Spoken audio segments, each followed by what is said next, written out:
Okay, so I'm granting you hosting duties now, sir. Okay, thank you so much. Yes, sir.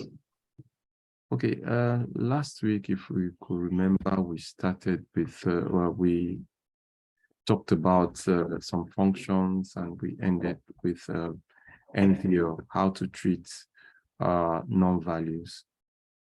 So this week we are going to pick up from there and we'll try to go through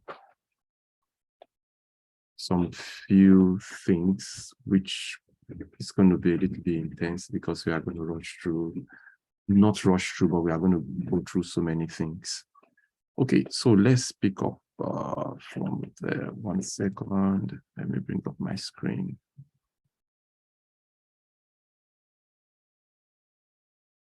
Okay. Can you see my screen? Yes, sir. Yeah, please, once in a while, I need response so that I can be sure that I'm doing the right thing. Okay, so today we are going to go on with MVL2.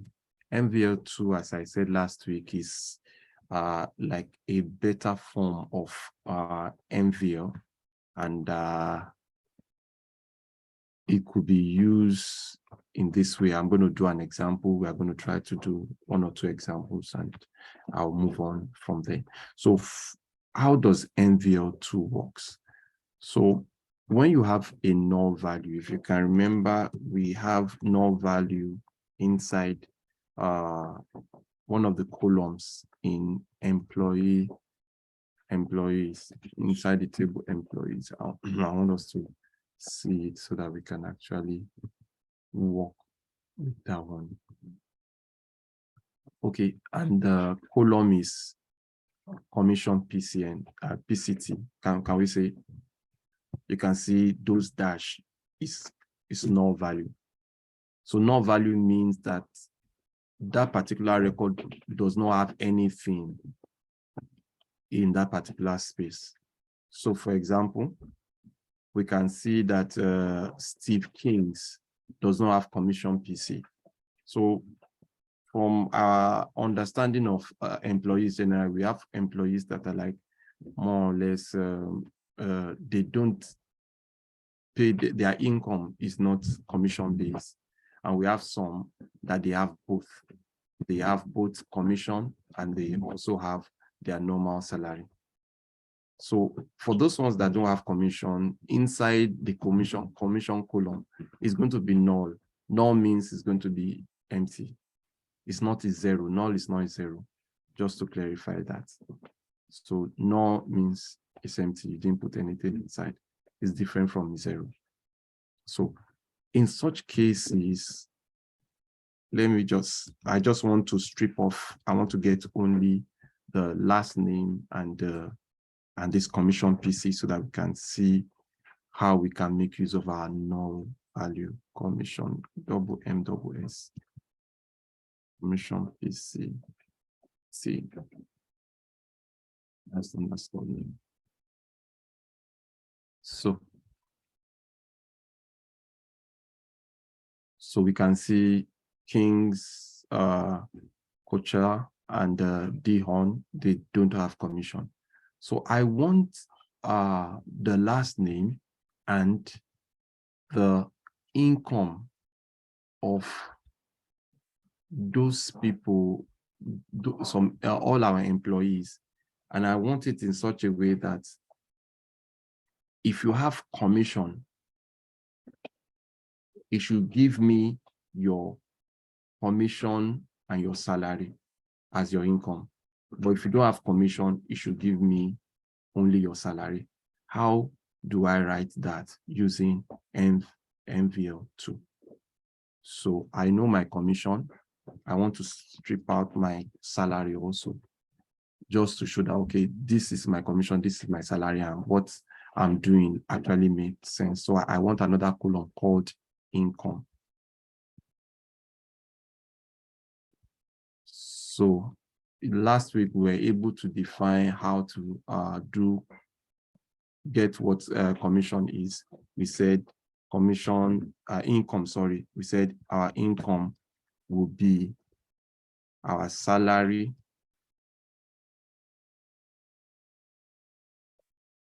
our salary, how did we define it? Our salary equals salary into 1 plus our commission. Am I right? Please, I need your response. Am I right? Or I'm saying something different? Hello? Yes, it was the right answer. Oh, okay. So this is what we define our income to be. Okay. So we said this is for those people that have commission. So if I apply this directly into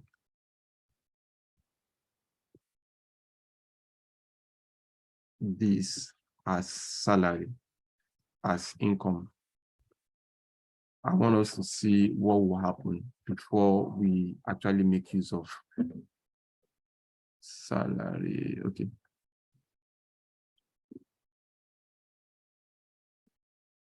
Salary times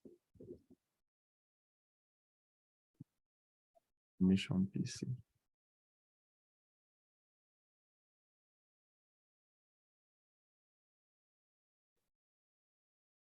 So if I do this,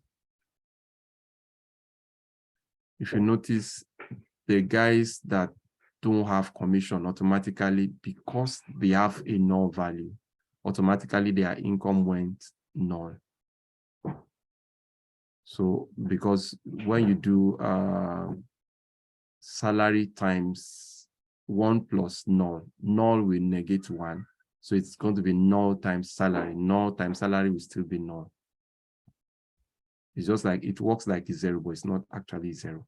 But if you can see those guys that have commission, you can see it, they actually had income. So how do we rectify that? So I want to leave my former query and modify it how we can actually use null value. So how does null value 2 works? So NVL takes in first and foremost what the column that is likely going to have a null value. So let me just take out this first. That's the first parameter that it takes. It takes the column that will take null value, which is commission PC, comma. It takes if the column has null value, what should be the corresponding thing that it should print out? It should print out salary. That means if you don't have commission, just give me the person's salary as his income. And 2, if the person has salary and commission, how should it treat it? It should give me the person's salary times 1 plus his or her commission.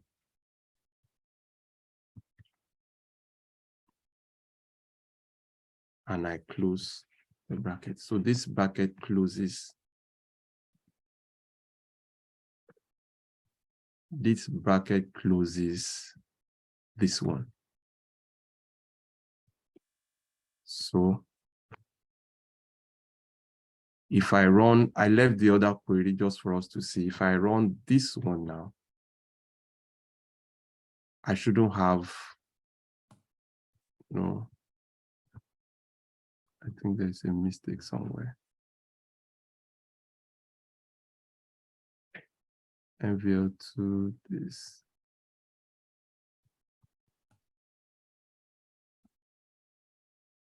Hold on. 1 second, I'm trying to, I hope I'm not making any mistake somewhere.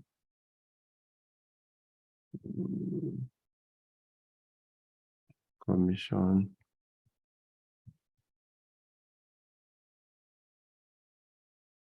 Okay, let me do a turnaround if I'm not making a mistake here. Okay, let's see. Is the arrangement. And okay, is the arrangement, sorry. So the first thing it checks is, I made a mistake. First thing it checks is if you have commission, if your commission is not null, it will do this. If your commission is null, it will do this. So it works like an if-else statement. If we have a little understanding of programming, an if-else statement considers multiple conditions. It checks for a condition. If that condition is met, it does something. If the condition is not met, it does the other thing. So that's how MVL2 works.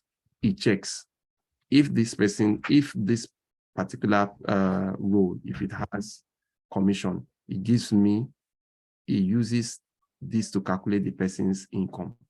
But if the person doesn't have commission, it uses the second one to calculate his income. So we can see those people that don't have commission, their income will just be their salary. You can see their salary and their income is the same. But those people that have commission, their income is going to be their commission, their salary times their salary times 1 plus their salary, their income, commission, which will give us this value. You can see the value is different. That means this person has commission. This person has commission, and we can see it. Obviously, this is the commission. So do I make sense before I go on? Is it clear, or do I need to come over it again? It's not clear, sir. I'm so sorry. Sorry. This year, sir. I'm sorry, I missed the last. I'm still trying to grasp this statement, sir. If you can just come over, take it again. So sorry, please.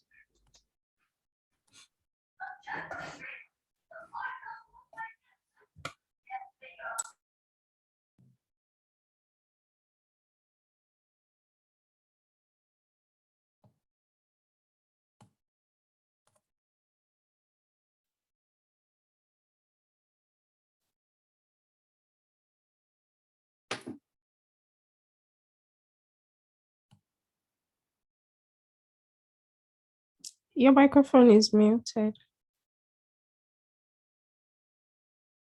Hello, can you hear me? Yes, we can hear you now. Yes, you can hear you now. Okay, sorry, I had to quickly carry my daughter out of this place. She was disturbing. Okay, so let me come over it again. I said last week we did something like this, and we did our normal calculation. So our normal calculation is I want the person's last name. This is last name. I want the person's commission. This is commission. I want the person's salary. This is salary. I want the person's income. I said our income for someone that has a commission is going to be okay. If we don't want to make it complex, you can actually do it like this. We can do it like this. It's going to be, I can twist it the other way around if we want to make it simpler.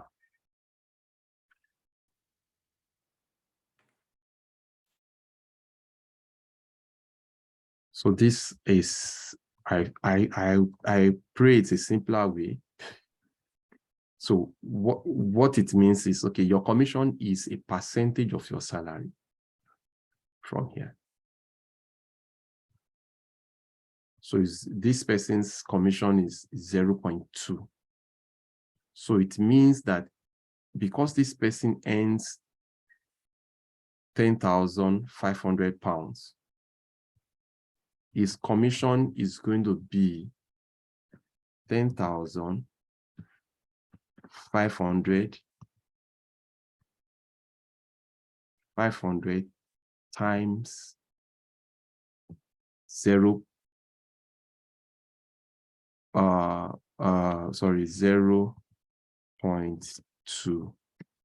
0.2 is 2 all over 10.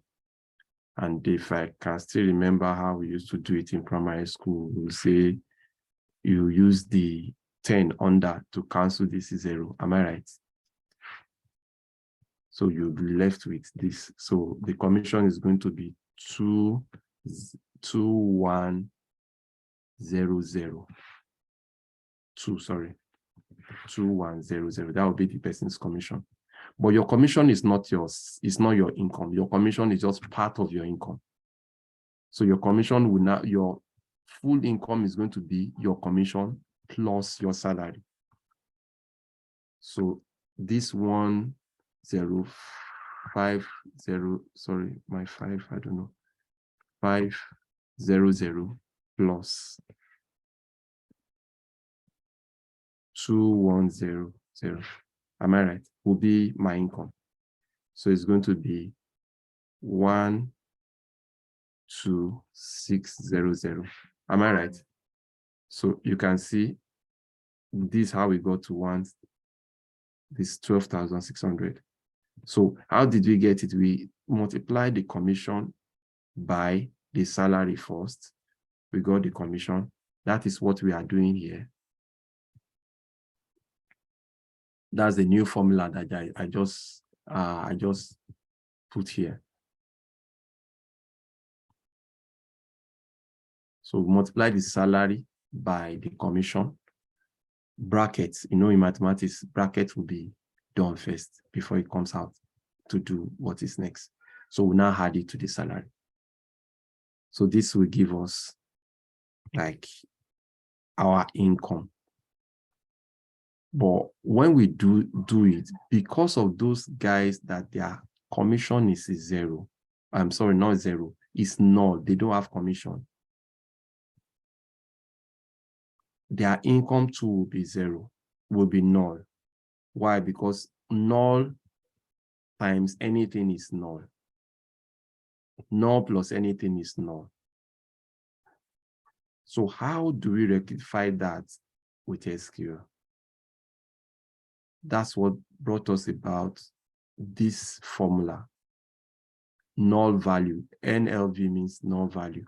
We've talked about null value last week. Today we are talking about null value 2. Null value 2 takes in 3 parameters. The first parameter is the column that will be null. If it's null, the next parameter is if that column is not null, what should it bring out as the final value, which is the income? That's the formula for income. So I can replace this. If this 1 plus commission is, if it's a little bit complex for us. So if this person has commission, do this, you have to do this. It will work like an if-else statement. Or if the person does not have commission, just give us the person's salary, will be the income. So if I run this, I will not have this null for those people that don't have commission again. I'll just have their salary. Can you see? This person does not have commission, but it's showing me his income. His income is still his salary. But for those people that have commission, it will calculate their commission and it will give me their income. Do I make sense now? Hello? Yes. Yeah. So it's clear now, bro. Share. Yes, sir. Yes, sir. I'll just run over this again. No problem, sir. Okay. It's fine, sir. Okay. It's fine. Okay. So, to be truthful to you, most of these things, the first time I actually learned them, I didn't really grab them. It looks strange to me also. But it's a matter of time. When you start, the one thing I will advise us to do, that's why today's class is very, very important. It's very, very important. Just know that something like this exists. By the time you need it, automatically, that's when you know it. It will come up and you will do it and you see that I got this thing right. just know there is a formula that you can use when you have null value that you can actually bring in those people that are null value, and you can use the null value to still calculate a formula. So if you want to use their null value to calculate a formula, and you don't want the final figure to be null because you have introduced other parameters, you make use of this. Just have that at the back of your mind. You'll be able to use it. So don't be afraid that you didn't get it today. You'll get it. The same thing happened to me. I didn't get it the first time. Okay. But it's quite simple whenever you want to use it. So another thing we can use in place of this, we call it coalesce. I'll spell it here. Coal is coalesce. Sorry, coal is like this. So how does this one work? It works similarly, but this can take nth, in mathematics, we say n value. N value means it can take as many as possible. This one is not restricted. This one can take like several parameters. So for example, you are checking through, you want to do like a bonanza, and there are so many conditions that, and if someone fulfill any of those conditions, something should be done. You can make use of coalesce in this particular condition. So for example, I'm still going to use this, my commission PC, because that would be the simplest way I can quickly explain. So for example, you need all the employees, you need their salary, and you need, if the employee has a commission, just give me the person's commission.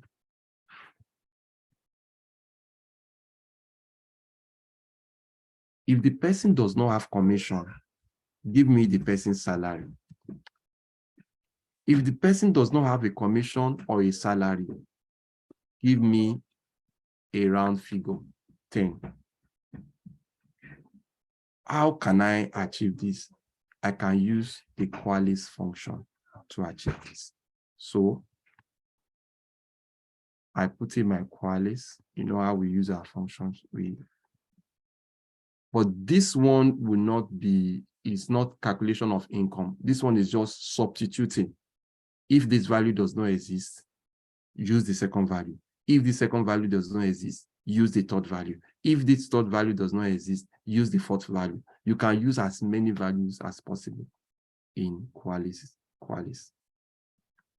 So I'm just using this one as an example to see how it works. Okay. I don't want to call it income so that it will not be confusing.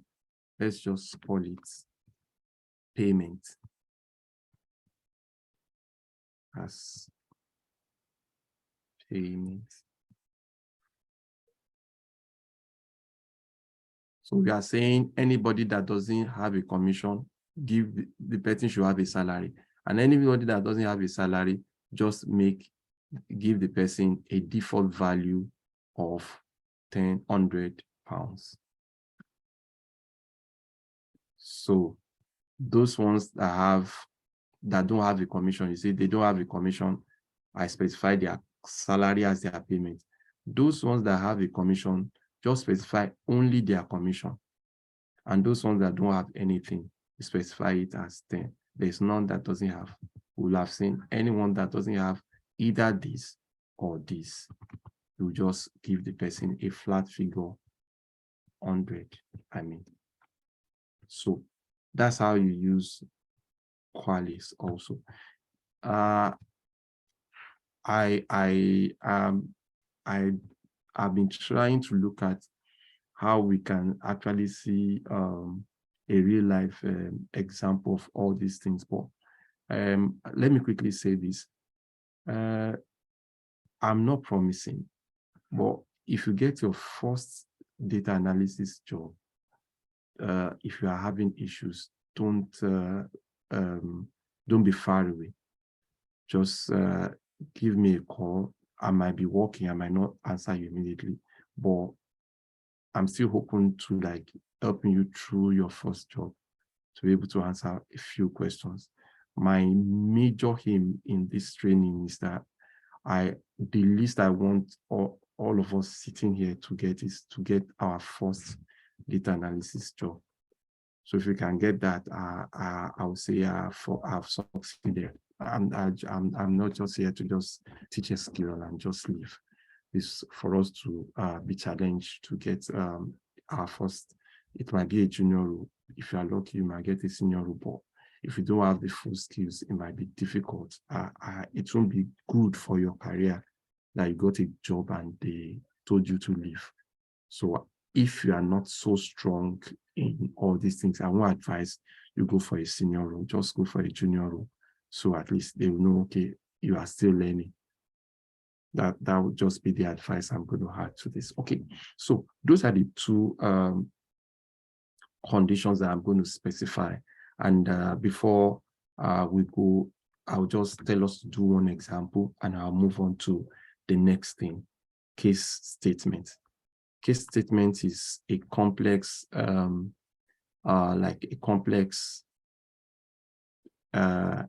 it could be used in place of if-else statement. So for example, when we want to do calculation, we want to do grade calculation in school then. Says anybody that has 70% and above, let the person be A. Anybody that has between 69, anything less that is between 69 and 65, I can't remember all those things again, B or C. Anything that's between a particular range, let it be C and things like that. That's when you make use of case statement. We are going to do that, one of that also before we go into our joining tables, which I feel is very, very interesting. And I want all of us to partake in it. Okay, so the first thing I want us to do is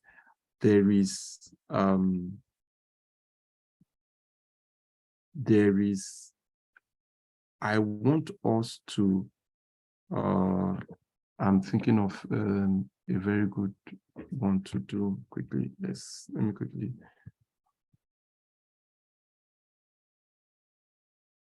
Okay, there is a particular column that I want to, let me quickly check just to confirm the name of the column in employee. So that's what I'm going to use for you. That's what you are going to use to do your first assignment using MVL2. Okay. So under manager ID, you can see there is a null value for Steve Kings. I want a report that will show last name and manager ID, MID. It's not MID, I just shortened it. It's manager ID, you have to write it full. Manager ID. And for those people that don't have a manager ID, I want their manager ID to be,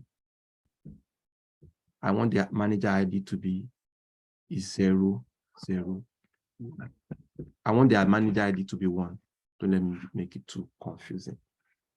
So how do we go about it? I want you to use MVL and Qualys to do it. Can we quickly do that? I'm going to call you randomly so that you show me your screen what you have done. MVL2 and Qualys. Shall we? So the report will give me their last name and their manager ID.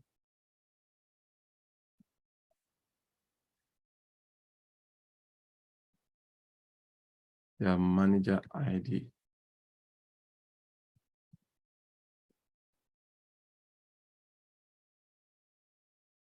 Their last name and their manager ID. For those people that don't have a manager ID, let their ID be 1. But you are going to do it using these 2 functions. You are going to use MVL and you are going to use Qualys. Shall we?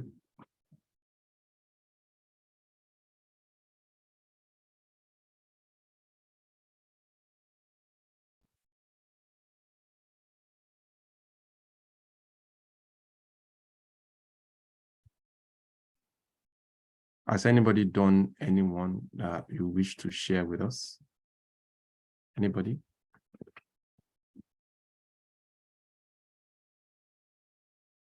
Rebecca, would you like to share your screen with us?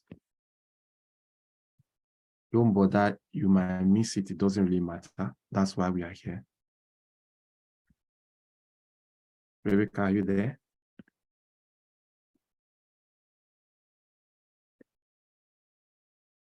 I'm still trying. I'm trying to log on my system. Oh, okay. Yeah, Okay. I'm No watching problem. through my phone. Oh, okay. No problem. Okay, Emrah said he has network issues. Ade Tayo. Sorry, I'm sorry, I didn't get that. Yeah, I said, can you I want to see what you are doing. Or you didn't get the question I asked. No, I didn't. Okay, no problem.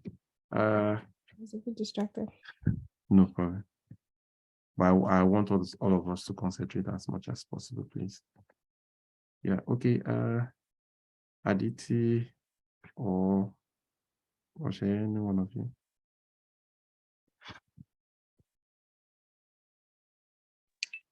Yeah, so I'm using my phone because Oh, I'm having Wi-Fi issues, but I'm also typing on my system. please So let me see what you are doing on your system. yeah, so let me on my camera.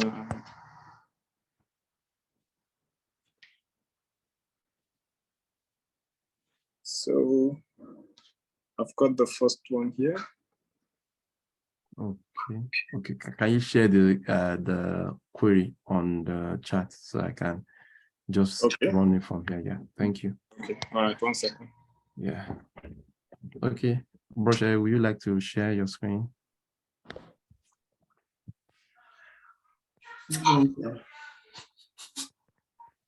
still trying to get. Don't worry, it doesn't really matter. It doesn't matter. Okay, You are just learning it. Please, I want us to understand this. If you get it, good. But if you don't get it, yes, that's why we are here. It doesn't really matter. Don't see it as something bad that okay, maybe you don't know it. You still get it. I was also in your shoes once and I didn't really get it. People were getting it, but now I can say I'm very, very comfortable with SQL. So it doesn't really matter. Okay, you are getting from, if you can see, it's telling you table or view does not exist. That means your table name is wrong. So you will start with that. Your table name should be employee. All right, I've shared the NVL2 code that I used. Perfect. I've seen it. Yes, I'm going to run it now. Thank you so much. Brosha, you change the table name. That's manager. You change it to employees.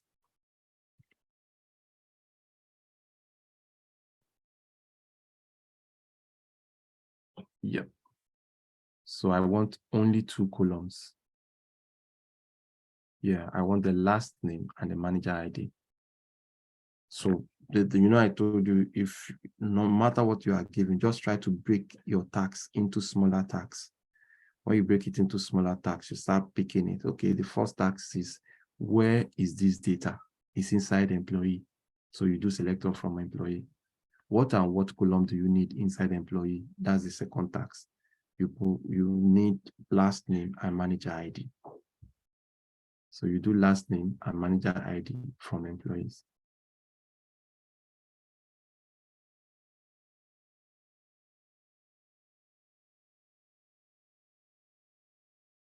Employees S.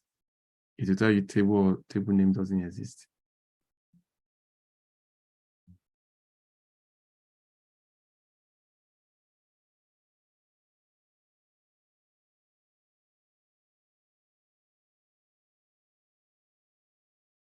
Perfect. So you can see Kings does not have a manager ID. So I want King's manager ID to be 1. So let's try it now. So which of the formulas? Let's start with Koalis 2 first. So use that statement, just update the statement that I just finished writing. I just copy it and paste. So I will have that one, I will have the other one too. Yes, that statement where your cursor is. Yes, everything. Everything. Just copy and paste everything. Yeah, on there. I want you to have the old one and the new one. Yeah. Okay, good. So manager is where we want to put that thing. So how do we do it? MVL, yes. The function is going to be MVL2.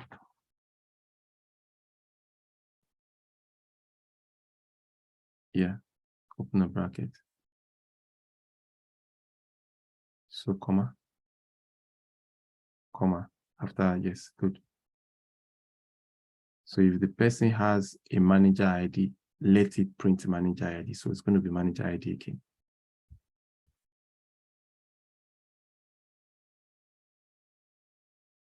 Manager ID again, just duplicate it. Remember MVL2, what is null? What can have null? The next thing would be, if it doesn't have null, what should it print? So if it doesn't have null, it should print the manager ID. You get? And yeah, perfect. So if it's null, what should it print? It should print 1, 1. Just close the bracket now. So we want to call the name, we still want to retain the name as manager ID.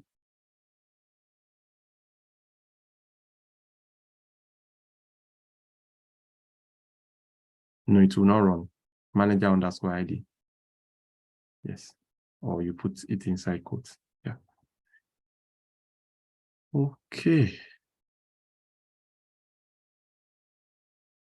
Can you see Kings now have an ID? Does it make sense? Hello? Hello? Can you hear me? Yes, sir. Okay. The way we did it, is it Yes, simple? sir. Yes, sir. Sorry. Is it simple? Okay. Yes, sir.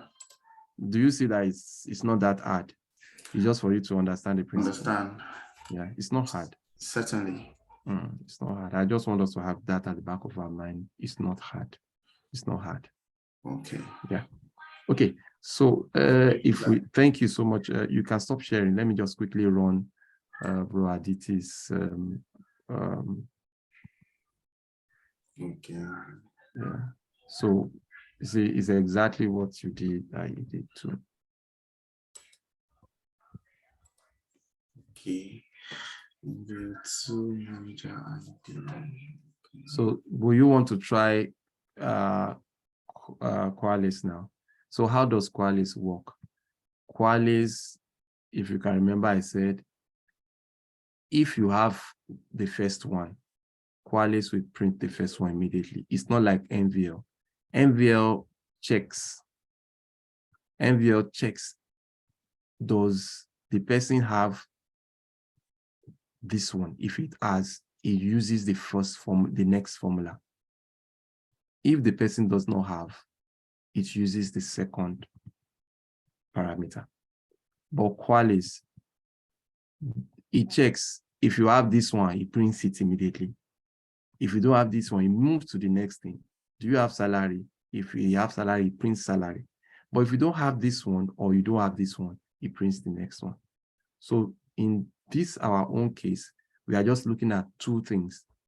If the person has manager ID, print the manager ID. If you don't have print manager ID, just print 1. I need somebody that will type without guide. I won't guide you because I've already told you the answer. Can you just try? Even if you don't have the access to this system, I want you to just type it on Notepad. Just show me that way. This is what you feel it should look like. That's what I just need, just to see, okay, you are following, or this is what I think it should look like. If there is a mistake, we correct it together. We run it and you learn from there. Only be there. Yeah, thank you. The question. I said the same thing we just did now using MVL2. I want us to use Qualys. Okay. Yes.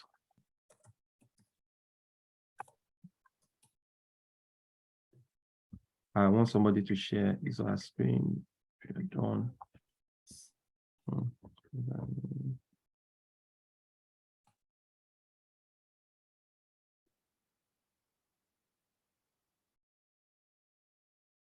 Okay, thank you.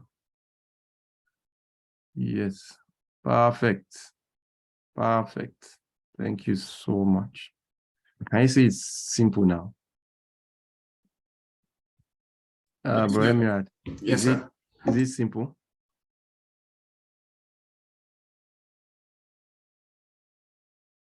Hello, can you hear me? Bro Yes, we Emirad? can hear you, sir. Yeah, I said, is it simple and straightforward? It is, sir. It is. It is. It is. Don't worry, you know it. That's what I just want you to know at the back of your mind. You know it. You might feel this thing, I'm just doing it in class. Will I be able to do it when it comes to physical thing? Don't worry, you can do it. You will do it. You will do it. Okay, so let's move on. Okay, sorry. Okay, I want to quickly, this one might take a while. I'm going to do the example, and we might not do class example because I want to hurry to the next one. It's simple. I just want us to get the principle. So for example, now I have someone that his salary is 24,000 pounds. I want to say if your salary is 24,000 pounds and above, high. If your salary is between 23,999 and 17,000, medium. And if your salary is lower than 17,000, I want to call it low. That's what I want to do now. So I want to pick each of our employee. I want to get their last name, their salary, and their salary, what will I say now? Their salary, what will I call to high, low, and medium? Salary grade, Abby? Or Yes, we can say grade. You can call it salary grade. Okay.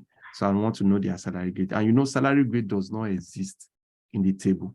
I'm the one that I'm going to actually put it there based on the condition I've specified. So I said, if you do 23K and above, your salary is high. If you do between 22,900 and 17, your salary is medium, mid, and if you do anything or else, your salary is low. So how do I introduce that? First and foremost, let me, I love building bit by bit. I don't want to rush into it. I want to know their last name and their salary first. That will be the first thing I will want to do. So if I can do it to that extent, I'll just add one more leg, which takes us to the next thing we want to talk about, case statement. So I already know their names and their salary. So I want to see what I would call their salary grade. So how do I go about it? In SQL, we have what they call case statements. When you're writing a case statement, you start with the keyword case. So what do you want to break into different segments? I said I want to look at their salary. Is their salary that I want to use to put them into different grades? So the case that I'm looking at now is case salary. So it starts with a case. What we want to use to segment, that will be the next thing. So just after it, it's not that if you write your when beside it will not work, it will work. But I just like breaking it down so that whenever there is a mistake, I will know where the mistake is. I can quickly go there. It's just for readability. That's why I wrote our when on that. So when the salary, when I'm saying when, I won't write salary again, when we have, when, okay, when is salary, when, I don't want to make mistakes. When, I want to see the best way to write this.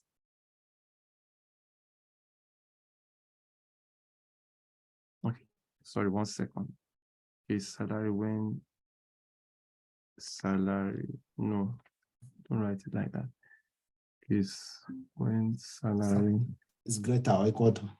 I want, I'm coming. I want to see whether it's going to work. When salary is greater than 20, greater than, I don't think it's going to work this way, but let's just 24. Then I want to call it high. Let me see. Else, no, just pardon me. Let me quickly remember how we write it then. And yeah, so let me see. This works. That means I'm good to go. Yes, I know there's a problem. Is when case.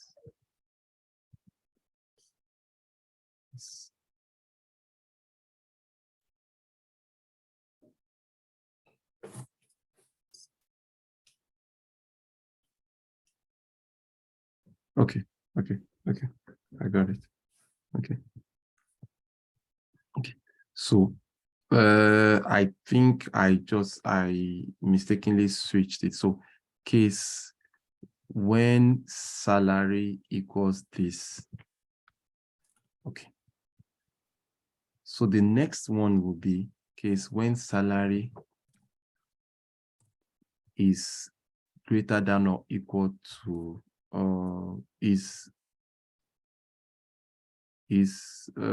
okay, the first condition, we said the first condition is when is greater than 24,000. The second condition is when is greater than or equal to 17. We'll call it mid. And we said every other salary, let it be low. And let's call it salary band. Salary band. Okay. Let me just.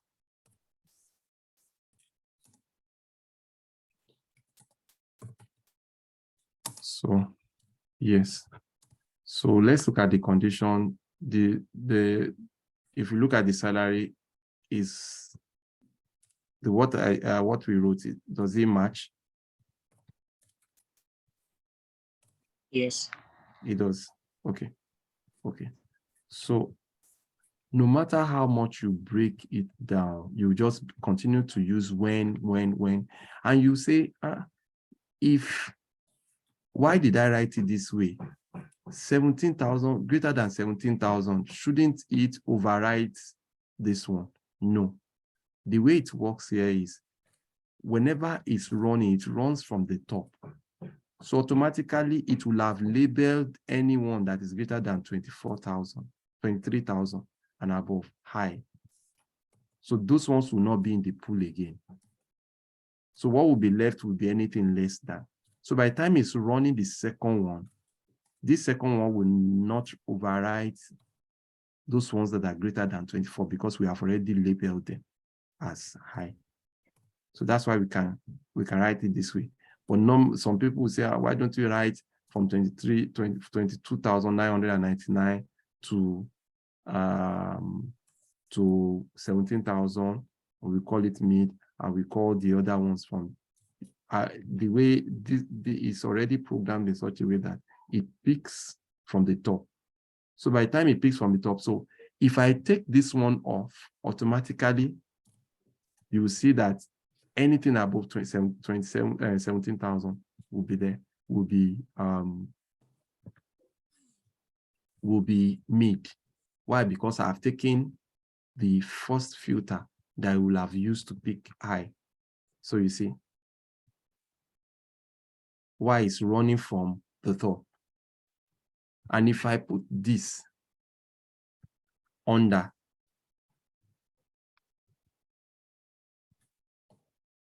I just want to buttress the point of picking values from the top. See, 24,000 should be high, but because I have arranged this one to come first, it has labeled it medium first. So by the time it gets to this one, there is nothing this one can label again. So that's why you arrange from the top.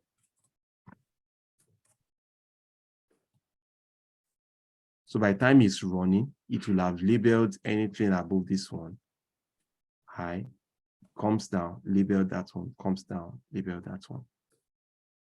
Do we understand? I need your mics to be unmuted. Do you understand what I just did?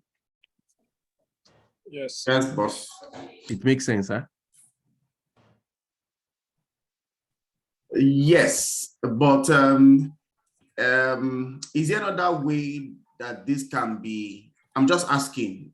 Okay. Is Yes. is there another way this can be written, or this is just the only SQL, pattern this can take? no, SQL, you can write it 1,000,001 ways. 1,000,001 ways. I don't mean it actually 1,000,001 ways, but there are several ways to do it. You can also use what they call decode. Okay. But yeah, but decode doesn't work. What I'm trying to do is I want to teach you the universal SQL, the one that works on all SQL platforms. So we have decode. Decode works in Oracle. It's even Oracle that owns decode. But in some other programming language, if you use decode, it in some other SQLs, it might not work. So, but you can use decode, but it's quite simple.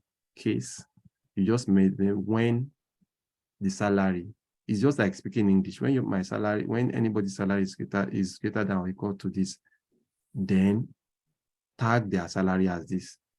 When their salary is greater than this one, or you can even use between. I can change this one to between to still work. Between 020,999 and this, then call it medium. And if their salary does not fulfill any of these conditions, call it lower. You can even further break it down. You can call it I, mid, mid. You can break it as many as possible. You just be using your when, and be changing the condition. As many as possible, you can break it down to whatsoever you want. Just like you have your A, B, C, D in the grades that we have in school, in university. So I can also change it this way. And sorry. So can you see? It's still giving me the same result. Oh no. It's missed this one now. That's the problem with between now. So I need to go a step lower if I want to get 17 into this one, into this place.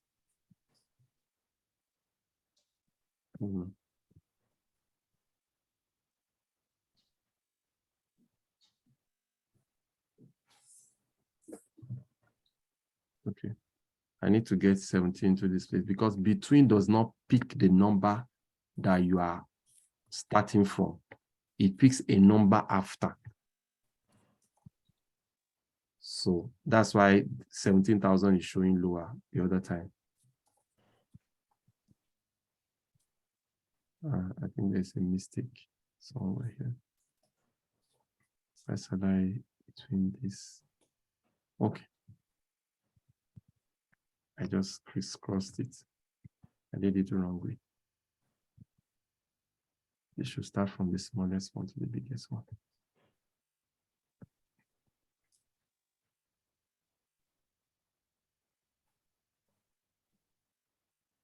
Okay.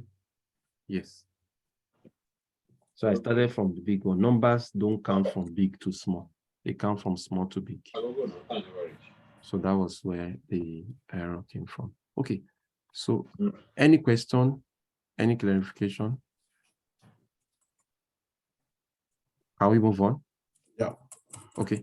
So I have said we won't be able to do an example of this one, but I can send you the query so you can just manipulate it yourself. All these things are very, very simple. Don't look at it that you didn't get it in class. You have time to do it. Yes, let me share it as a part of our chat. Yeah. Okay. So let's go to the next thing. Join statement. Join statement. Yes.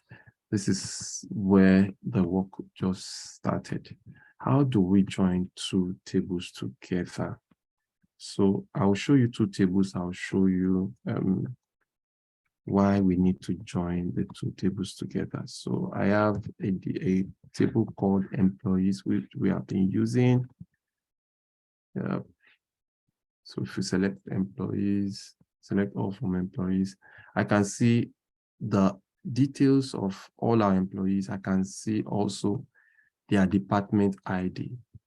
But how will I cram all the department IDs? I want to know the name of the departments. Thankfully, I have another table called departments, which shows me the department ID and what it actually means. So let's see.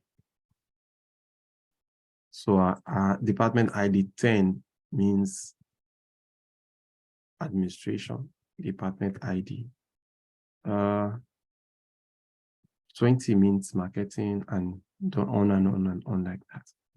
So my first join, this leads me to the, okay, and inside the report, I was told to give the last name of all employees and their department's name. Remember, we don't have department name inside the employee, so we will need departments. So how do I get first name from this person and get department name from this table? We use a join statement. So this, talking about join, let's quickly list the different kinds of join that we have and when we use them. The first one is called natural join.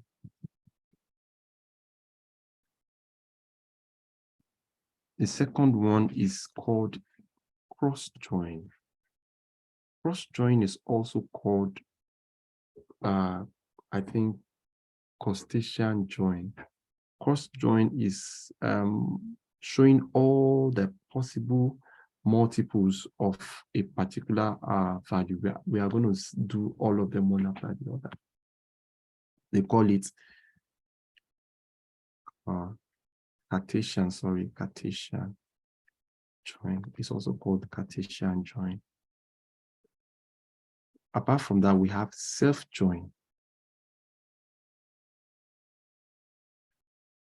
Apart from self-join, we have the outer joins. Under the outer join, we have left outer join. We have the right outer join.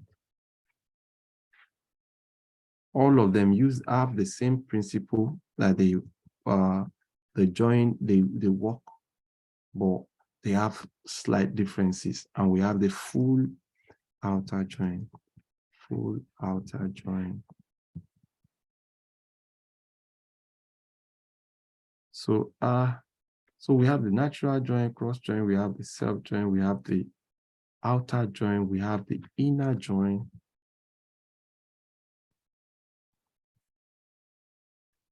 And which other one do we have? Any other one? I think that's all. That's all joins that we have. So when do we use natural join? And some of them you can actually use them interchangeably. You can use them for several. And we have just the normal join. It's just join. So natural join, when you have two tables that have exactly the same column name, for example, department ID. Department ID inside employee is spelled department ID, no change. And it's spelled in department also as department ID, no change. So what is common between this department, this one and this one is department ID. And because it's spelled the same way, and department ID, the ID in department ID is a foreign key inside employee. So if we go here now, let's check, let's see our object browser. So if I come to department, so you see we have department ID, we have department name, manager ID, and location. So we said department ID is the primary key. So let's go into employee now.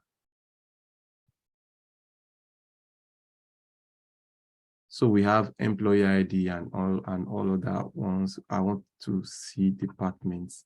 So we have department. So department ID. So department ID here is going to be a foreign key because it's owned by department, but you have introduced it into this place. It's going to be a foreign key. So whenever you have a foreign key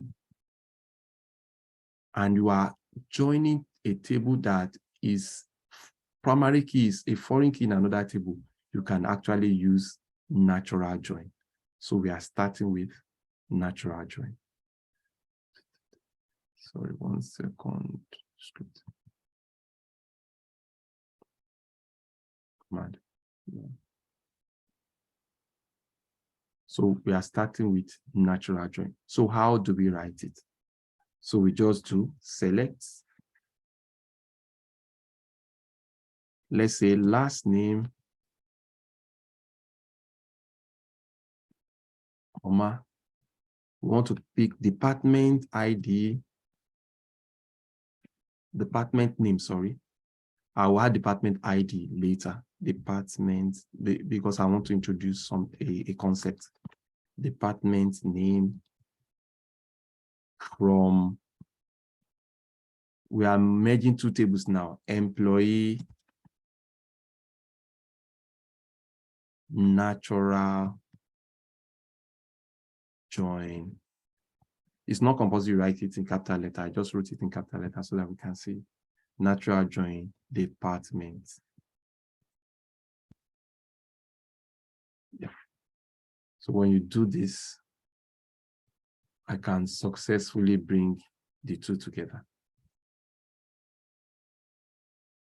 Okay, so let me now add the concept because it's a, department name is in department, it's not in employee. It's only natural join that you can actually do like this. You have to put a condition for other joins to show what you are using to join them. Okay, so I want to add one more column to it.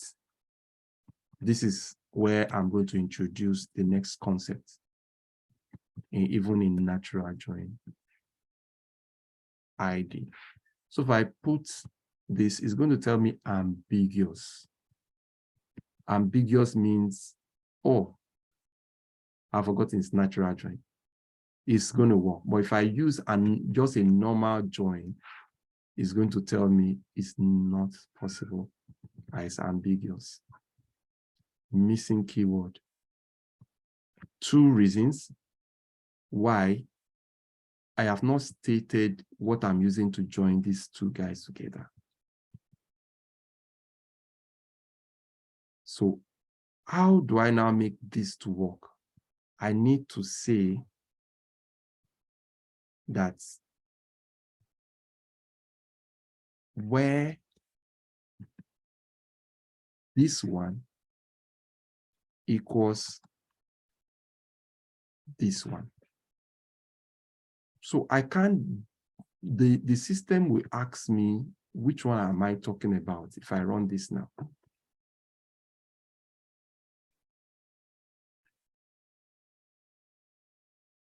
Yeah. It's going to give me an error here. Why? Because this one has department ID, this one too has department ID. So it will ask me, which of the department ID are you talking about here? So that brings us to aliases. You know, we use alias within the query. So we can also change table names to alias. So we call employee E, we call department, we call it D. We gave it an alias. But remember, we don't need to put as when it comes to a table. So I can now say, this department ID that I'm talking about is for employee. Employee E dot, this one that I'm talking about belongs to department. But the problem will still be there. Why? Because I've not stated the owner of this. And I still have, it's still likely going to raise another problem. Yeah. In some SQL, when you write it like this, it's going to give you output. But in Oracle, it will prefer you to use the next concept, which I'm going to introduce, is called on clause. So what are you using to join it? You are joining them on. And when you use your on, what you are using to join them, you must put it inside a bracket. I'm going to stop now, but I just want to get you to a comfortable place before I introduce all these terminology. So for a natural join, you don't need to put all these things. And you can only do natural join when the column you are talking about is a foreign key within another table. But all other joins, you need to put either your on clause or using. We'll talk about all those ways that you can use to join. So we can see we've merged these two tables successfully, employee and this one. So imagine I take off this. You should tell me that's ambiguous. Which one am I talking about? Sorry, 1 second.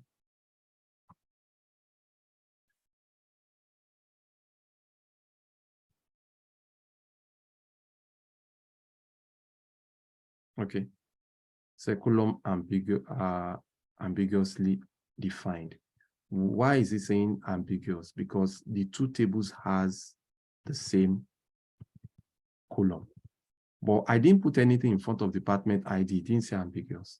Why? Department ID is only inside department. Last name is only inside this one. But it doesn't matter. I can actually put E in front of it. It will still run.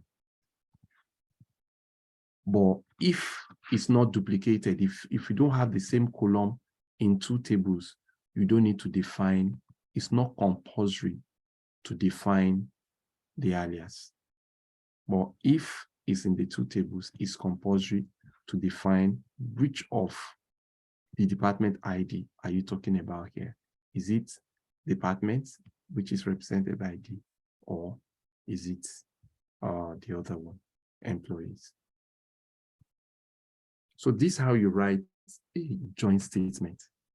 So quickly, I want us to start from natural join. There is a table called, I want to see the last name of all employees, which is inside an employee, obviously. And I want to see let me see whether we have their job name. job name is inside the table called jobs. So how do we go about that? I want all of us to quickly do it, even if it's inside your notepad. If you don't have a laptop, or a text message, just type it and send it to me. I want to see. We have a table called jobs. So okay. So we have, okay, job title. It's not job name now, job title.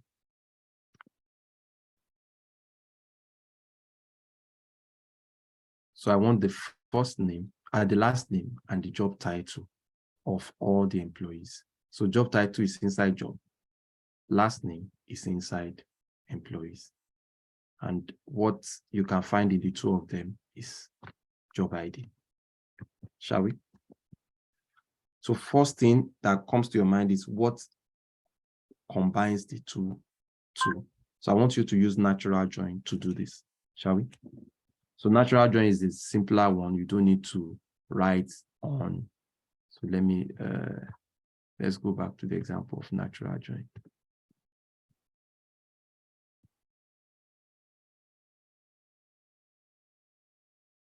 So natural join will look like this. You don't need to put all these complexities of adding the ID. So it's just going to be this natural join this. So it works directly if it's a natural join. So shall we? Let's try natural join.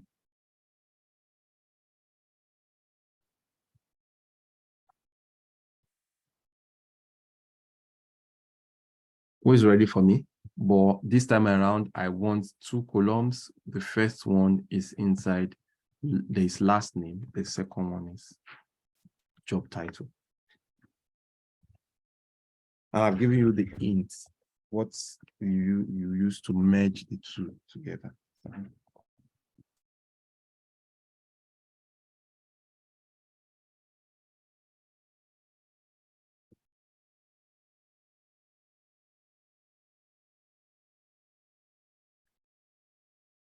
Anybody?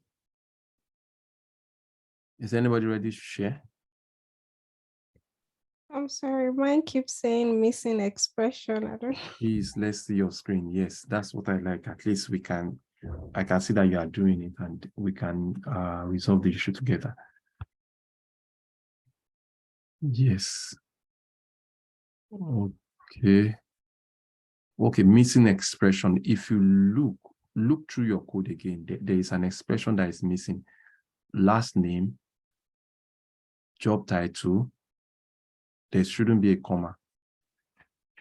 If you are introducing a comma, that means there's still one more column that you are talking about. So let's run again.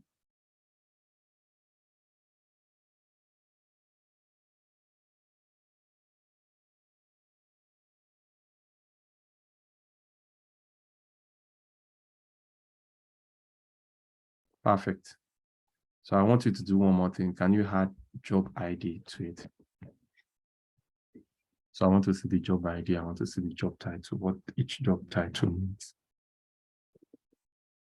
Okay.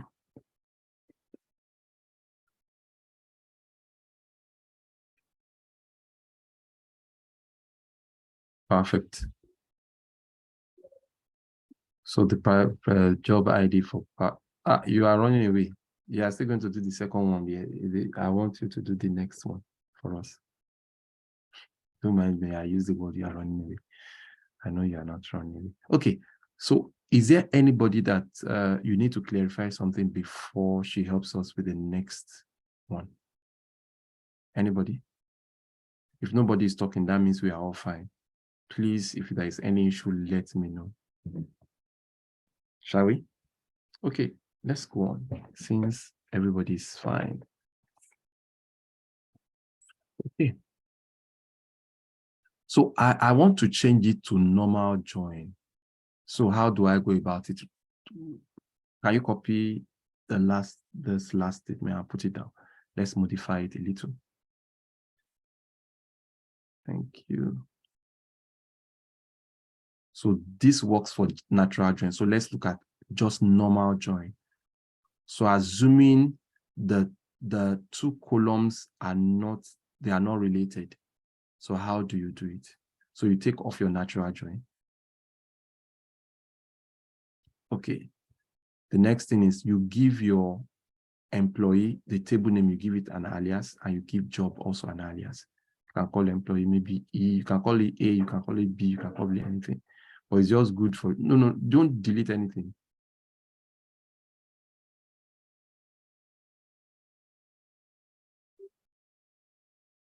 Yes. So alias means you are just adding something at the back. Space J after jobs, space J. Yeah. Employee to give it,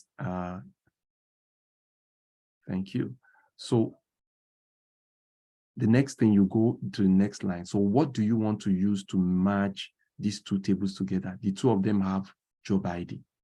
So you go on, yes, you open a bracket. Yes, E dot job ID. Good. Equals, space equals J dot job ID. So you are saying that this is what you are going to use to merge these two tables together. Check whenever you see the job ID inside employee, merge it with the corresponding value that you have in jobs, but their job ID must be the same. That's what you are saying. So, but this won't run. It's going to say ambiguous. Why? Because of the job ID that you have specified inside one of the columns that you are going to display. Because the two of them has job ID. It's going to ask you which of the job IDs. So you can either use E.job ID or J.job ID, anyone. So can you put it there? On top, the job ID after job title. So run this first. Let's see the error.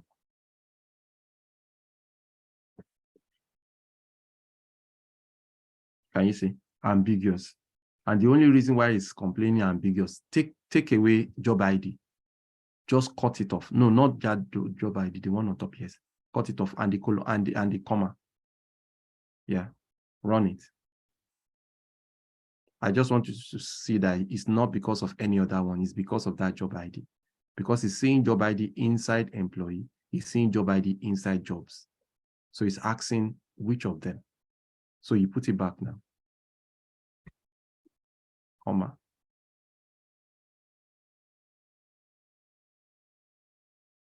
Yeah, so which one do you want to use? Either one is the same. You can use, and we can use the two. So just do J.job ID, E.job ID to see whether what we are comparing is actually correct.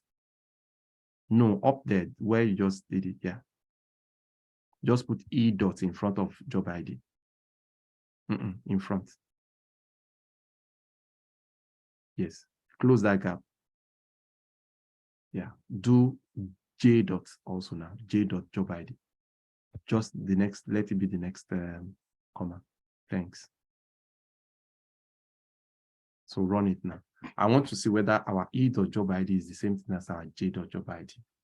Let's see. Is it the same?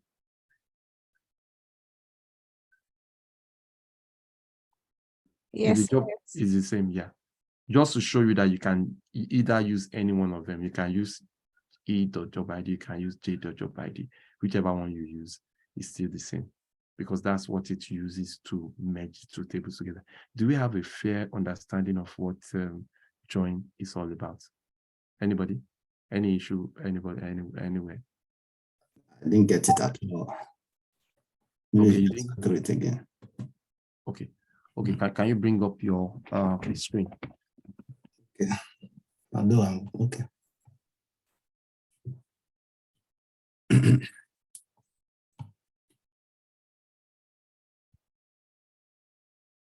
Is it shared? Yes, it's shared. Okay.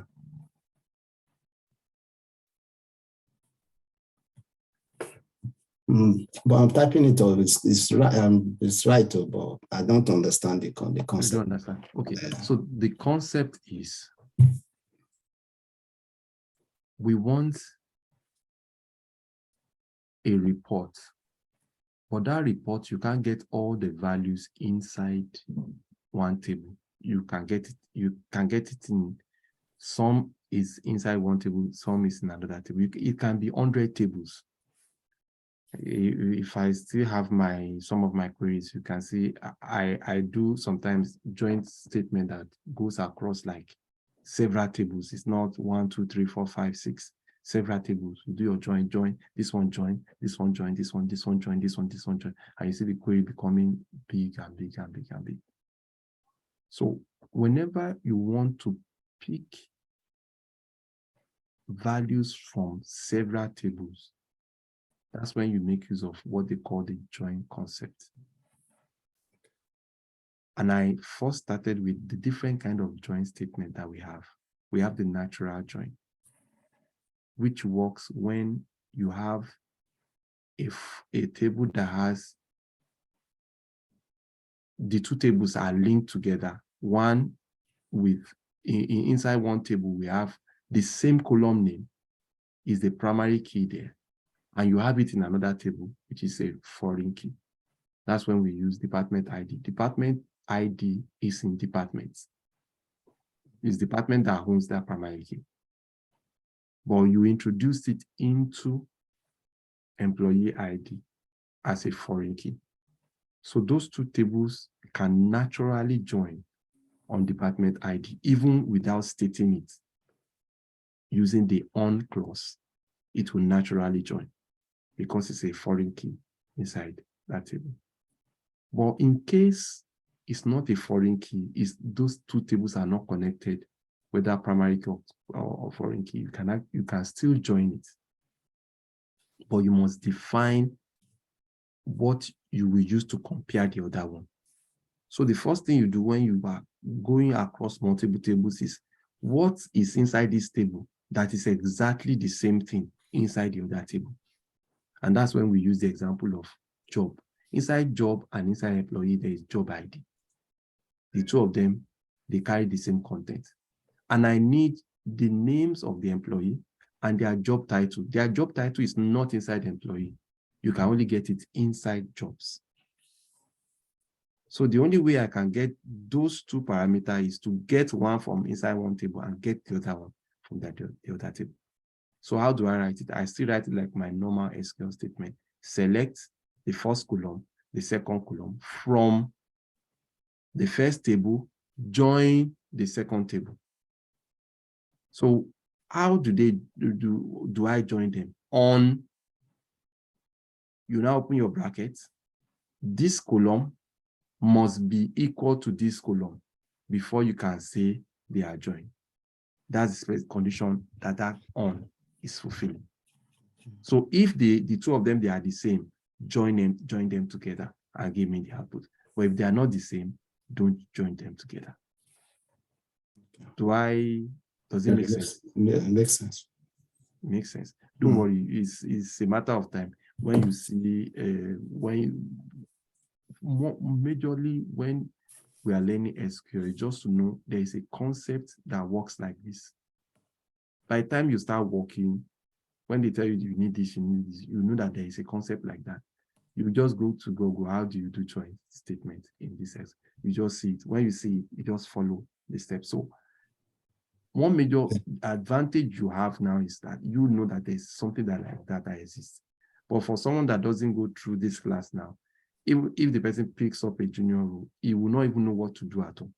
But you are one step ahead, you know what to do, but you might not know how to write it. So all what you just need to do is just to go to Google, how do you write it?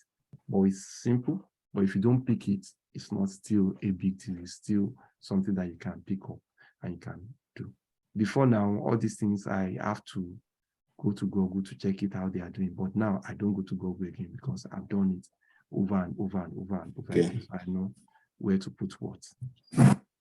Okay. There is this last line now. It's showing me ambiguous. Yeah, the reason why it's showing you ambiguous is because job ID, is inside employee and it's inside jobs. So it's asking you, where should I pick it from? So you can either do e.job ID or j.job ID. If you do that, it's going to know where to pick it from. E.job ID. No, inside after job title. After job title. Okay, here. Yeah. The next thing is job ID. That job ID is, it doesn't know where it should pick it from. No, not that one, not that place. Just after the comma. Okay. After the comma. Okay. No, your comma will still be there, yes. Yes, there. So you see that you put E dot or J dot. No, you don't need to type it twice. Okay, you want to use it as alias. It will still work like that. Okay, no, I think really what were you trying to tell? E dot job ID is fine. You've already done it. So you don't need that second job ID. Okay. So if you run it this way now, it's not going to tell you ambiguous again. It's going to tell you, it's going to bring out the output. Okay. Yeah. Okay. Any other person, any other question? Every other join statement works like this second one. Every other one. Left outer join. Stop it now. Yeah. Left outer join, right outer join, full outer join, all of them work the same way. But what is the difference? When you talk about left outer join will give you all the outputs that we have on the left table. The left table is the first table name that you mentioned. That is not in the second table. So let me show you an example. We won't do any example here because I want us to move on so that I can cross to almost a very comfortable place to go to the next thing I want to do. The next thing I want to do is I want to introduce you to that Microsoft things that you do. Okay, so let's still use this. We'll still use our last statement to do that. So if I change this one to left outer join, left, I just type left outer join to it. So every other thing still remains the same. Nothing changes. I just want to show you the difference. So if we go left outer join, if you scroll down, let's show all these guys.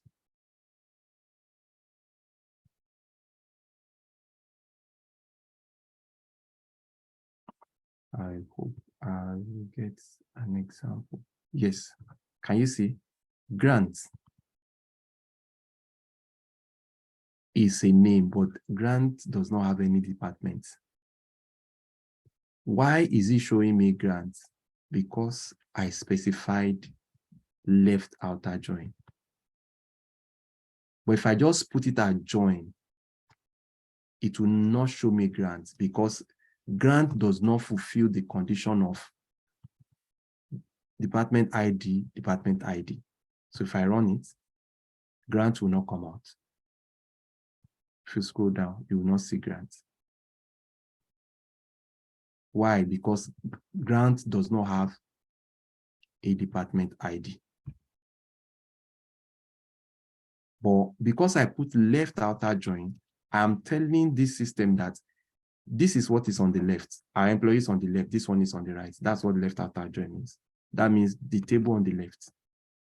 What a left outer join is saying is that everything that I have inside the employee, bring it out, even if it doesn't have what I am introducing to it from the other table, which is on the right. So that's how left outer join works. If I switch it to right outer join, who can tell me what will happen? Grant will be missing. Grant will be missing, but if there is a department that nobody is there, that department will show. So let's run it. Why? Because department is on the right now. Department takes the lead. So this name will determine what takes the lead. If it's left, it will be what is on the left. If it is right, it will be what is on the right. That's what left and right outer join means. So I will now do full outer join. So if we scroll down, let's see. there is a department, contract, there is nobody that is in contract. Can you see? But if I want to see all the names and all the departments, whether they have the department name or they don't, and whether there's a department that doesn't have anybody, I want to see everything, I'll use full outer join. That's what outer joins are actually used for. You know, so many people work with SQL for several years. They don't know the difference between all these things that I'm trying to point out to you now. They just know it exists. See, contract is out. And you also see grant also will be somewhere in between. Grant also is there. So full outer join gives me everything you have on the table on the left and everything you have on the table on the right, even though it doesn't have corresponding value for either the left or the right. That's what full outer join does. But it works the same way like join. It's just a join that has another twist to it. Does it make sense?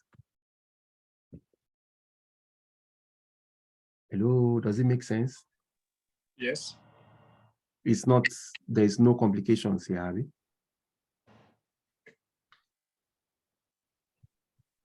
Please, I need you to talk so that I know if there's any issue. See, you are not a dullard if there is any issue. It doesn't mean that you are a dullard. It doesn't mean anything. It's just that you didn't understand at this point. And it can happen to anybody. Okay. So since nobody is talking, that means. Sorry, sir. Shaya is talking, sir. Okay. Okay. So which one do you want me to explain? Or everything? Yes, boss. So sorry, sir. No problem. No problem. That's no problem. So do you understand joint statement? Yes, I do, sir. Okay. If you understand joint statement, that means we are halfway done. So let me start again from the last one, which is left outer join. So if you understand joint statement, we said all what you need to do to it to get, I want all my employees, whether they have a department or they don't have a department. How do I introduce it? I know all my employees, they are inside the employee. Their departments, they are here. So that is what I'm going to use to get their departments. But they've told me there's a twist in the report now. They said, even if the employee does not have a department, still give me the name alongside the report. So I know that I need outer join. So which of it, whether it's left or right, is determined by where the employee is written. So if I switch it now, if I put employee on the right,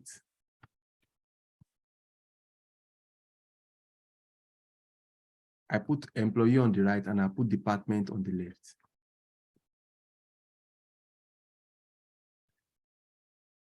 It will not be left outer join. It's going to be right outer join. Why? Because it's on the right.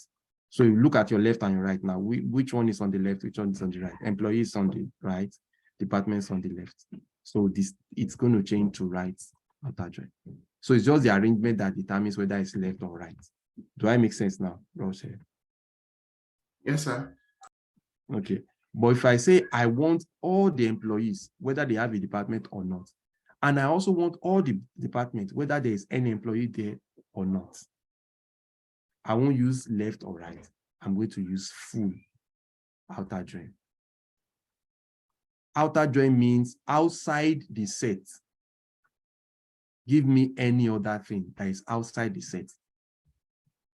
So it's like, if you can remember,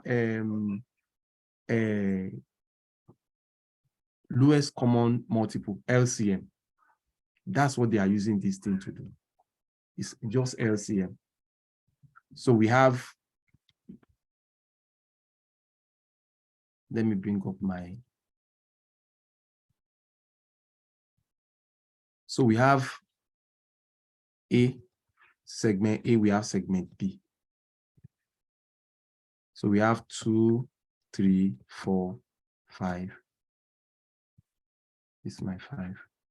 And we have 3, 5. 3, 5, 6. So if I say I'm joining these two tables together, what is common to the two tables? What will be my output? Please, I need your response, everybody. 3. 3. Only 3. 6. 3 and 6. 3 and 6. So my normal join statement will give me 3 and 6. But if I change it to left outer join, let me call it L-O-G. Left outer join. This is the left, obviously. This is my right. Am I right? Yes, sir. So my left outer join, what is it going to give me? 3, 5, and 6. It's going to give me 2. It's going to give me 3. It's going to give me 4 and 6. 6. So it's going to give me these 2 first because they are joined. But because I have put left outer join, it's going to give me the remaining ones that are not here. 2 and 4. So it's going to give me this. But if I change it to right outer join, what will it give me? Right outer join. Please don't stop trying. What will it give me? So it will give us 3, 5, 6. 3, 5, 5, and 6. Thank you. God bless. So if I change it to full outer join, what do you think it's going to give me? Full outer join. We're going to give 2, 3, 2, 3, 3, 4, 4, 5, 6. 5. My 6. 5, I don't know. 5, 6. 6. Do you get it now? Okay. Yeah. Do you get the principle now? So it's just sets, normal sets theory. That's what we are just doing here. Okay. Does it make sense? Yes, Yeah. sir. Okay. So that's just basically what is happening there. So before I go, let's one more thing. We've done it in the first class, but I want to introduce it again one more time before we go. So the next class will be more of, I will introduce a project. We'll try to see whether we can resolve the project in class, and we'll probably take it home and see how does a project, live project looks like. How will you do it from the beginning to the end? That's what I would love to do in the next class, because this is like the wrap-up class for the SQL. So that's why I said I want to, as much as possible, I want to push to do most of the things that we'll be encountering. I've not taught you how to create a table. I'm going to tell you how to create that one when we are doing the project, to insert into a table, and also to, well, this one is to withdraw from a table, to delete a table and do all those things. We'll be able to do all those ones in the next class. That one won't take more than 30 minutes to 1 hour before we go into the project. But I want to, these last 2 classes, today and the next class, I'm planning to do a Power BI class, but I won't be the one to teach. I've not talked to the person to do the Power BI yet. So I pray she accepts, because I want you guys to go through Power BI. So she will come to class next week. She will tell you what to install. So by upper class, you will do, it's going to be Power BI. Is that okay? Yes, boss. Okay. Okay. So let's talk about group function.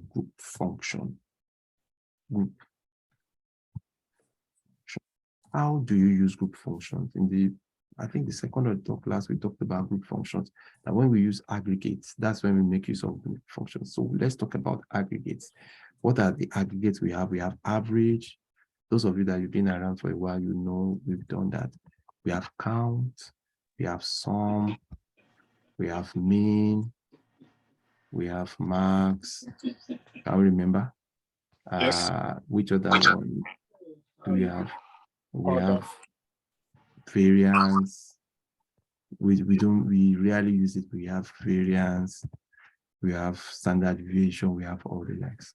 So how do we use our join statement? For example,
Hello, Brad Charles.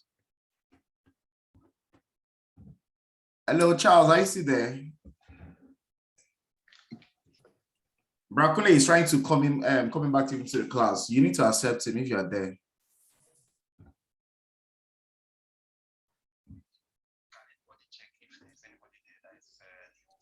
Well, oh, sorry. Okay, sorry, Brakule is trying to come in. We lost him. So he's Okay. trying to come, so you need to accept him back to the All right, thank you. Yes, sir. All right, boss. Is he in now?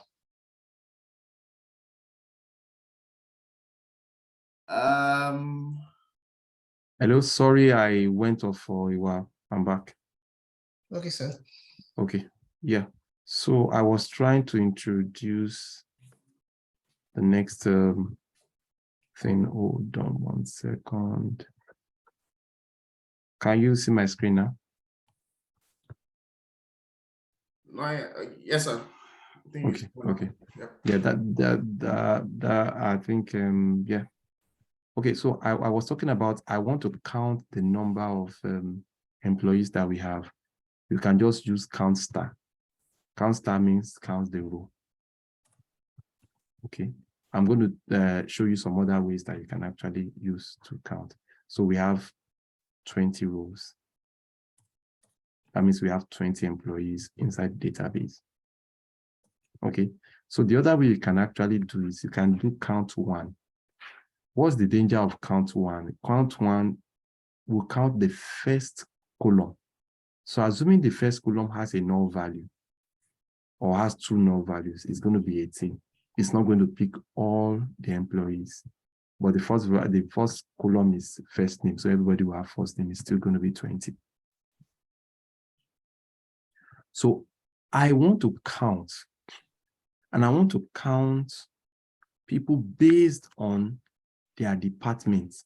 So I want to count per person, how many people are there in one department, in each of the departments. So I'll do counts. It now goes to this group function. I want to use the group function. Count and department ID. It won't work, but let's run it. Let's see what it's going to tell me. It's going to tell me I need a group function. See, not a single group function. So I now go, the next line will now be group by. Whenever you are counting, you are doing max, you are doing all these aggregated functions, the column that you are not doing this aggregated function on will automatically be used to group. So this is the column that I'm not using as aggregate, department ID. So I'll group by the department ID. So department 0 and 0, we have 1 person. Department 90, we have 3 people. Department 20, we have 2. So if I want to make it, I don't know what 90 is. Remember our join statement. I can join it. Natural join. Let me do natural join so I won't go through the stress. Natural join. What will I join it with? Departments. Am I right? Natural join departments. I now want to put department name so I can see the department name instead of only department ID. So I'll have to group by, say, okay, let me run it. I'm still going to have the same error until I group by all other columns. See, it's saying group by expression. Why? I have group by. Or if you have 50 other columns that you did not run an aggregated function on, all other ones must be used to group by. So I need to introduce this one into group by. Please remember that. Anytime you have a group function, every other column that is not under the group function should be used as a group by. So we can successfully say shipping department, instead of saying 50, department 50. Shipping department has 4 people. Executive department has 2. Accounting department has 1. Sales department has 2. IT department has 2, and on like that. Do we understand the concept I just introduced? Yes. Okay. Would you like to do one example? I'll try. Okay. So let's do, I want you to count the employees that we by their job ID. Can we count that's what I'll just tell you. I want you to think about it. Count the employees that we have by their job ID. So I want to see the count of employee and the job IDs. Count the employees that we have by their job ID. Wow, I need to leave soon. By their job, employees by their job ID. By their job ID. Class is almost over by their job ID. Shall we? Can anybody try before we go into the Microsoft stuff? Employee by their job ID.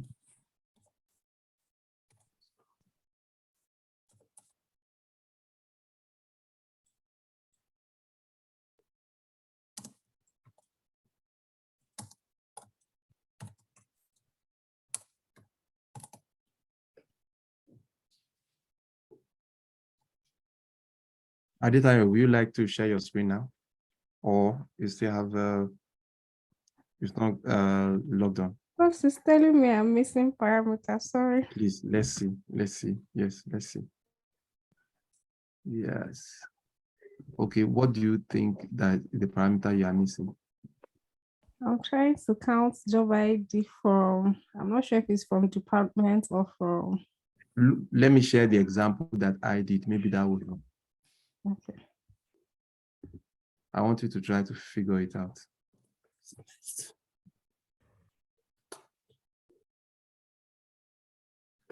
Your count is not, you didn't write the count is not where it's meant to, it's not where it's meant to be. But I think if you see mine, you'll be able to. Still share your screen. I want to see how you do it.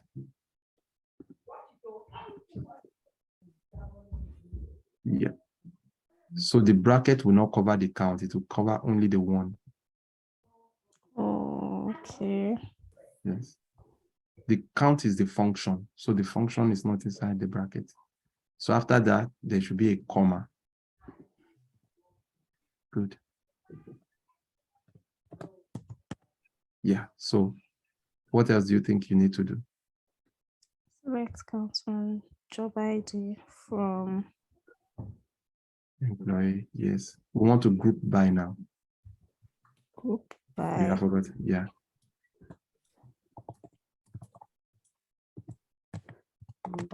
department. No. What is the column that is not being aggregated inside the statement, the SQL statement now? Select count on job ID, department name. There's no department name inside the column, inside this place. It's the one that is inside this place now. That's what you are going to pick. Count and which other column do you have? Job ID. Job ID. It's job ID. Don't think about it too far. It's what you are doing. I think you are looking at it that it should be more complex than it looks so simple. It shouldn't be job ID. No, it's that simple. It's just anything that you have as part of it. That's what you are going to use to group by. Oh, okay. Employee ID. No. You are correct now. Is someone suggesting employee ID? Or are you the one talking? No, not me. Okay. Like, So okay, so now because job ID is the only thing we're trying to count. count, yes. Okay, I get it now. You understand? So if it's not job ID we place there, if it's employee ID that we place there, it's the employee ID that we are going to group by. Do you understand? Yes. So whatsoever you put there, that's what. So let's group by department again, comma department after job ID. So I have one on top. Yes. So you can actually group by multiple columns. That's what I want to introduce here. Yes. Then I'll come and put it here again. You have to put it there. If you don't put it there, to tell you go by. No, I said department ID. Okay. And you can't have more than one employee ID. Yes. I just copy and paste. Yeah. So let's run.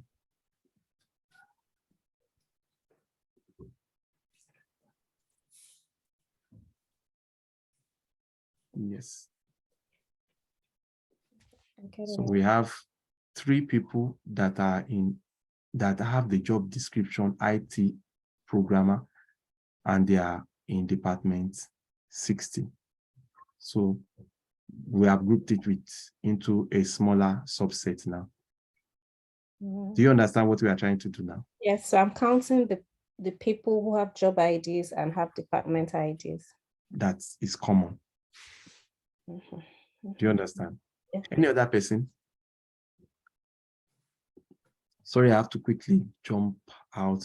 I have to rush down to church. I have a meeting in church. Is it okay? So I've sent a link now. So next week we are going to complete, it's just going to be a little bit of group function and subquery and we'll go into the practical creating a project next week. So I want to show you the Microsoft site now. I've sent you the site. Can we all click the site? And I need somebody to volunteer. We are going to do his or our own in class now. So every other person will be able to do theirs later. Just click on this Microsoft site that I sent to you and just share your screen. Anybody?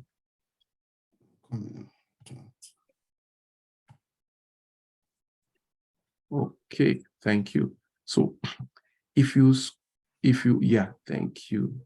So if you look at this, can you scroll up a little? Yeah, if you look at it, you see this is Microsoft Virtual Training Day. Okay. Under it, we have Microsoft 360 Teams, Microsoft Azure, Power Platform, Foundation, Dynamics 365, and other like. So the one related to what we are doing is under Microsoft Azure.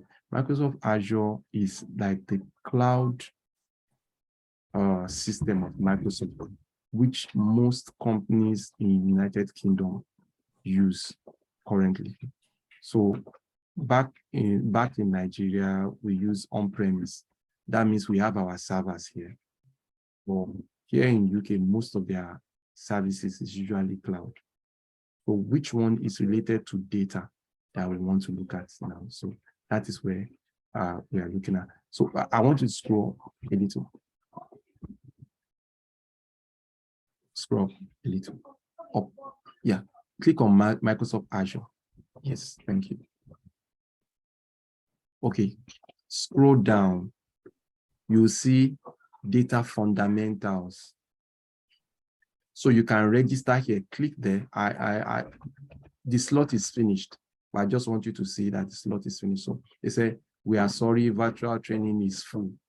So let's look for another slot. Let's go to no, wait, go to website, just down under that. We are sorry, yes, click on it. So on your left hand side, let's look for language. Yes, language, click English. So we just want to narrow it down. English is the last one. Yes. Okay, scroll up again. Look on the, still on the left. You can see, oh, hold on. You can see the first one on the left is Microsoft Azure Virtual Training. Can you open the plus beside it? That plus, yes. Thank you. So let's scroll down. You see data fundamentals. That's where you are now. Yeah, that's it. Just click on it. So it will give you all the classes that are English language, that are data fundamentals. So look at the time that you'll be, this is 3 a.m. in the morning. So if you register, please make sure you are there, or else you won't be given the free voucher to write the exams. So which one do you think you'll be able to be in the class? There's 112. Or you are not. Time zone is UTC. Time zone. UTC is just one. UTC is just 1 hour difference from us. Okay. Am I right? UTC and BTC, British time, BST, sorry. I think it's 1 hour difference. Yes, I can do this. Okay, just click register now. Excuse me, where do we choose English? Sorry, training is full already for that one. Sorry, I'm going to answer you. Look for another one. Sorry, it's finished. Look for the ones that are closer, they will have filled it up. Look for the one that is a little bit far away, maybe December 6th. Yeah, the December 6th one.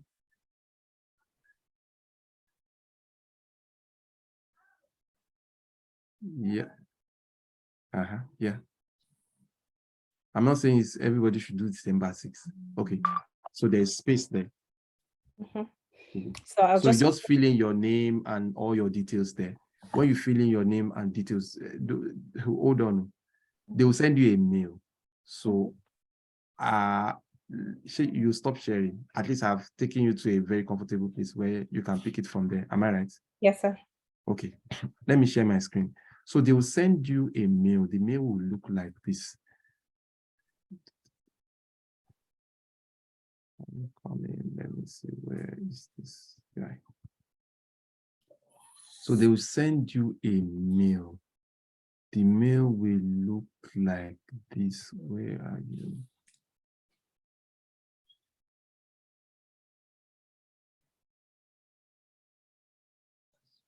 Okay, the mail will look like this. Registration confirmed, this one, this one, this one. So they will now tell you. So the days, is going to be 2 days. You are going to start from that day you picked and the second day. So the one I picked was Singapore. Singapore is 8 hours behind. So this 10 a.m. is usually 10 a.m. in that country that you have picked. But 10 a.m., that 10 a.m. is 2 a.m. in UK time. So I wake up midnight to do it. You do it's like 6 hours every day. So you do no up to 6 hours. It's like 3 hours. 3 hours. 2 days. Yeah, it's just for 2 days. After the second day, they will now send you something like this. The training is always very simple and straightforward. They will now give you something like this.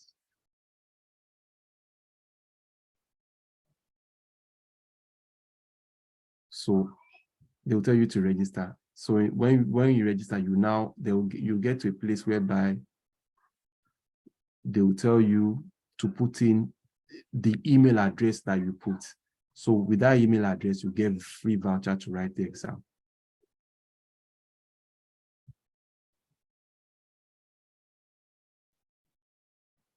So you are going to see the certification. But if you are not satisfied with the 2-day training, you can actually come here again and do self-paced studies online free.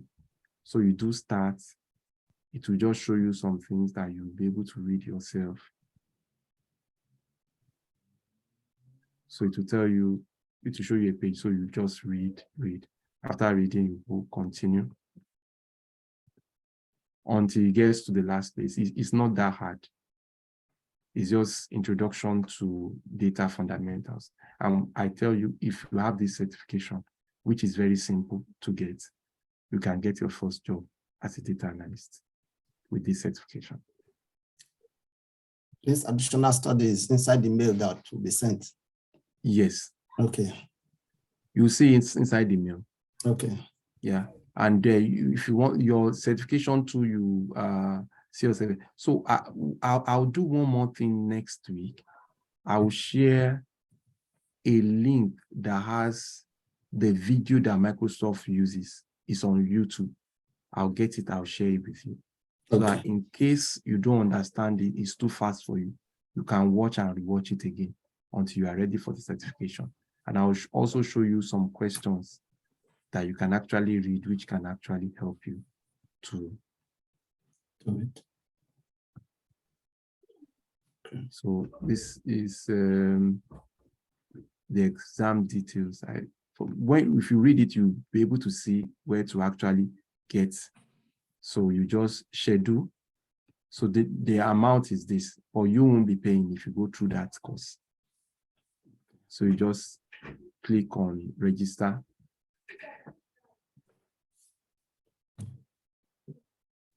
For the exam. Okay, this is not the account that I use.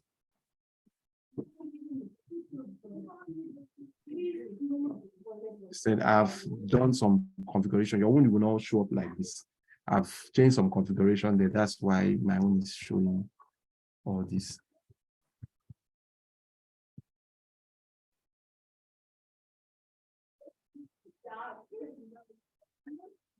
So you just type in details. That would be like 2 days after you have finished the exam. So you type in your details to write the certification exam. So you just close, save and close and on like that until you get to the last point. So that's all you do to write the exam. But make sure you are very certain. It's not hard. You are very certain that you can pass the exam. The exam is objective. And you can also go to YouTube. The exam is subjective. It's objective. Okay. So you can go to YouTube. Another thing you can do is you can go to YouTube. My time is gone. I need to leave. You can go to YouTube and do DP. The name of the exam is DP 900. 900 DOMS. So it will show you past questions. They repeat their questions. So if they call it past questions, you don't be shocked that you see exactly the same questions again. So you see, you pick the one that is very recent. You just go through it. Sorry.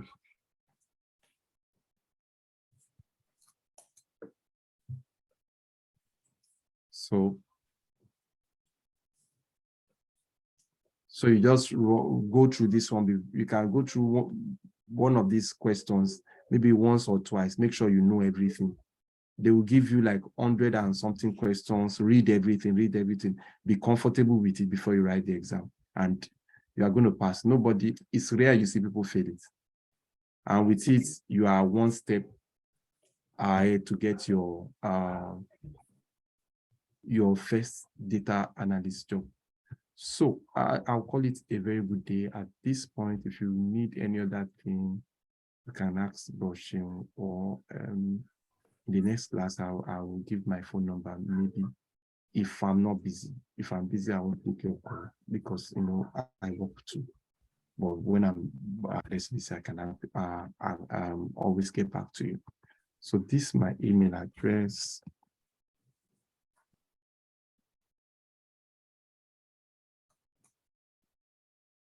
And this is let me stop at my email address. Let me ask permission from Broshin before I can actually give you my phone number.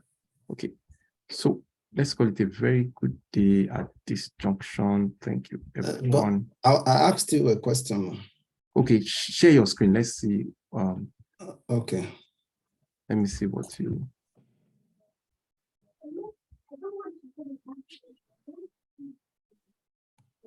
So every other person, are we cool with what I showed you? Is it okay? Yes, sir. Okay. Thank you so much. Yeah. If you still have any doubt, any issue, go to YouTube. Google it. How do I get free voucher for Microsoft exam? Just type it there. It will show you step by step on how to do it. That's how I got it. So I didn't know it exists before. I just Googled that this thing should exist. And I was able to get it. Okay, so you say you wanted to get English language. Just scroll down. Okay. Scroll down, you see language on your left-hand side. Okay.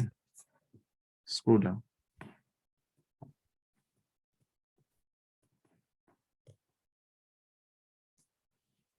It went too fast too.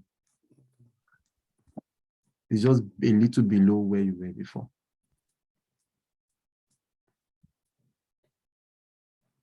Okay, I've seen language. Okay, just open language and you go to English. Okay. If you want time zone, time zone, so you can choose the time zone, but I don't think they have anything close. So if you are interested in doing it this year, you just pick another time zone.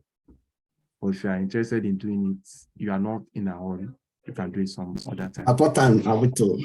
Anytime from now, we can put the lecture. You can put it depends on you. Oh, it depends on you. So anytime you have time. If you don't want to do it this year, if you want to do it next year, February, you can do it next February. But I don't know how long this virtual training is going to be free. Okay. No problem. Thank you. Okay. So thank you, everybody. See you next week. Please be punctual and let's come a little early. Thank you. Bye. Bye. Yeah. Thank you, everybody, and we'll see you next week by God's grace. And sorry, and if you have the time and Abis would love to invite you to the academic assessment literacy seminar coming up by 4 this evening. So anyone, students among us, you are free to attend. Then please invite a friend, invite a family member.